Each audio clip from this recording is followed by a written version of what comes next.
Grote teleurstelling na de uitschakeling van het Nederlands elftal op het EK in Polen en Oekraïne. Oranje verleer juist met 2 van Portugal. Het begin lieke hoopvol, maar al gauw gaat de ploeg eerst en onder. En dus kan de oranje versierings weer oprommen worden. Als eerste in de noordelijke Friese wouden had een boer het Jestermaar zijn asbestdak vervangen door een nijdak met zonnepanelen.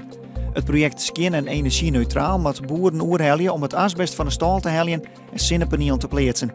Asbestdaken worden in 2024 verbinden. Een 44-jarige man uit Ljouwts dit jaar van de jochter verontucht met zijn boorfamke verzonnen. De zaakzwaardige begint het hier voor een soort opspoor. De verdachte wie zwemleraar in Frenchier en werkt op de tussenschoolse opvang van een Ljouwter basisschool.